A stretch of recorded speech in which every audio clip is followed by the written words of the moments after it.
Bienvenue à tous à cette nouvelle production de Planète Facebook. Nous allons ensemble lire l'information d'une autre façon comme d'habitude. D'ailleurs, soyez-en sûrs, grâce à nos chers Facebookers, aucune analyse sur l'actualité ne pourra nous échapper. Ouvrons cette édition de Planète Facebook avec la page Facebook de RFI qui parle des promesses de François Hollande. Vous comprenez que là nous nous trouvons en France, renégocier le pacte budgétaire européen signé par Nicolas Sarkozy et critiqué par la gauche constituait l'un des engagements du candidat François Hollande. C'est aussi son premier échec en tant que président. Certes, il a bien obtenu l'adoption d'un volet de croissance, mais au final, cela ne change rien à l'orientation de la politique européenne et à l'exigence du régime de rigueur budgétaire. Du coup, on sent un goût d'inachevé. Hollande avait promis le changement, c'était il y a un an autour de son élection à la présidence de la République le 6 mai 2012. Mais voilà, la crise est toujours là, l'Europe souffre encore, des entreprises ont fermé boutique et beaucoup de promesses n'ont pas été tenues. Mais rassurez-vous, nos chers Facebookers ont tenu la promesse de leur mot. Le premier nous dit d'ailleurs que c'est vrai que ce monsieur semble ne pas avoir pris la pleine mesure de la situation. Cependant, il pense qu'il est un peu trop tôt pour tenir toutes ses promesses. Surtout que lui, il n'a pas promis une pluie de milliards qu'il n'a pas à son peuple. Un autre retort qu'en France, c'est l'inquiétude, c'est l'orage. Et il a réussi sa promesse juste sur le mariage pour tous. Comme Congolais, il remercie François Hollande de son soutien à la cause de la RDC, au Conseil de sécurité de l'ONU, et d'avoir initié la résolution. Parlant de sa cote de popularité qui a chuté, on parle même de la plus grosse dépopularisation en seulement 12 mois de mandat, jamais vue dans la Ve République. Un autre encore nous dit qu'il n'est pas là pour être aimé, mais pour faire son job. Et malgré les couacs dans la communication, il a une ligne claire. Ceux qui regrettent son manque de charisme pourraient peut-être nous expliquer quel est leur problème. Mais il faut le dire, en toute chose, merci de rester fidèle et poli envers l'homme d'État. Enfin, il s'agit quand même de François Hollande. Sur la page Facebook de RFI, toujours, il parle de la loi d'exclusion politique adoptée qui a fait que les milices lèvent le siège des ministères en Libye. Il faut dire que cette loi d'exclusion a été adoptée ce dimanche 5 mai dans l'après-midi à Tripoli, sans aucun des amendements qui avaient été suggérés ces derniers jours. Ainsi, toutes les personnes ayant occupé des postes de responsabilité sous l'ancien régime de septembre 1969, date de l'arrivée au pouvoir de Muammar Kadhafi jusqu'à la libération en octobre 2011, seront exclus de la vie politique pour 10 ans. Nos Facebookers ont aussi réagi sur cette actualité. Eux qui pensent pour certains que si les Libyens sont irreconnaissables et irreconnaissants jusqu'à ce niveau, c'est désolant. Pour eux, Kadhafi fut un grand leader et le restera dans les mémoires. C'est un prophète et vous savez bien, un prophète n'est jamais aimé chez lui. Un autre Facebooker scande que c'est la France même qui lui fait commandant. Alors, le colonel, par la même France, a chuté populairement de 60%.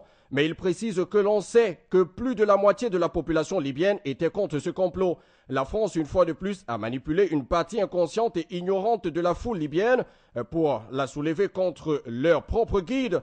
C'est donc dommage, cher ami. On peut alors penser qu'il n'y a pas eu de révolution en Libye, puisque tout ceci n'a été qu'un complot, une histoire de toutes pièces montée par Sarkozy et les siens.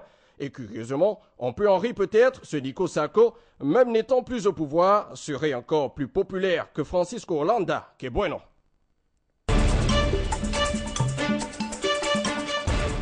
Restons sur la page Facebook de RFI pour nous intéresser à la Syrie. Et dans ce pays arabe, le décompte macabre se poursuit. Et selon l'OSDH, l'Observatoire syrien des droits de l'homme, le bilan pourrait encore augmenter puisque de dizaines de citoyens sont toujours portés disparus. Il faut aussi mentionner que la coalition de l'opposition parle de massacres à grande échelle et de nettoyage ethnique. Plusieurs centaines de familles ont fui ce samedi 4 mai à l'aube la ville de Banyas, craignant de nouveaux massacres.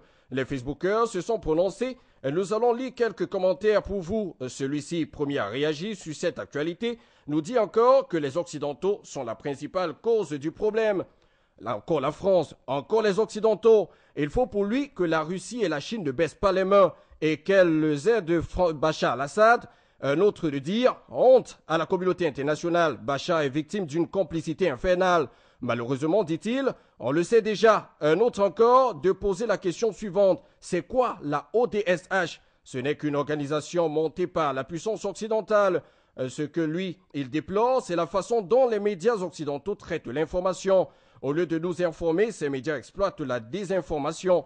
Voici ce que suppute un autre Facebooker, très courroucé d'ailleurs. Il s'exclame, je cite, « Honte à la France, honte à l'Angleterre, honte aux États-Unis. Bachar al-Assad ne quittera jamais le pouvoir et il gagnera cette guerre organisée par les puissances occidentales. » Vous avez tiré des conséquences de guerre en Algérie, en Afghanistan, en Irak et en Libye. Alors, question posée, allez, il faut qu'on crée néanmoins une nouvelle évangile qu'on mettrait dans les différentes Bibles qu'on connaît. Celle-ci sera alors appelée l'évangile selon Sainte Paix. Eh bien, que Dieu sauve la Syrie, vraiment.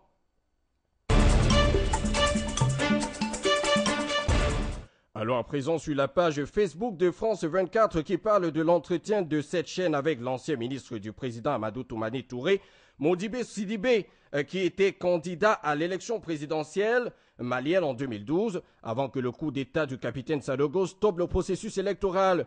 Depuis, selon ce que nous raconte France 24, il a vu son pays s'enfoncer dans une crise politique et militaire et a été arrêté lui-même à plusieurs reprises. Vous pouvez encore regarder cet entretien sur la page Facebook de France 24 et très vite aussi sur l'autre page Facebook Afrique Media Forum. Place à présent à ce qu'ont dit les Facebookers. Le premier nous fait comprendre qu'il peut devenir président, mais pas le président des Maliens. Ça alors, on n'aime pas les voleurs comme lui, dit-il encore. D'autres disent qu'ils veulent voir Sanogo diriger le pays. C'est l'homme de la situation. Les Maliens, pour un autre encore, vont s'entendre entre eux. Sanogo a été, selon lui, un mal nécessaire pour tous les peuples maliens, y compris les Touaregs.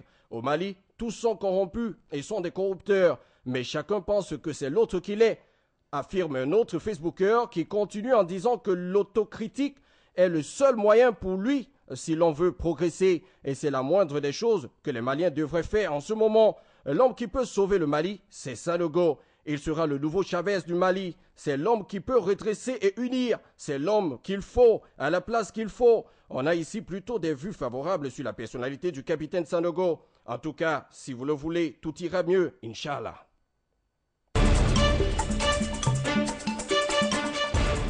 C'est tout pour cette autre édition de votre programme Planète Facebook. Ça a été un réel plaisir de partager les commentaires de nos Facebookers avec vous. Vous pouvez nous rejoindre dès maintenant sur notre site web www.afriquemedia.tv ou encore nous écrire et lire sur la page Facebook de Planète Facebook Afrique Media Forum. De toutes les façons, nous vous y attendons parce que grâce à vos posts, aucune analyse sur l'actualité ne pourra nous échapper. Que Dieu vous garde. À bientôt sur Planète Facebook.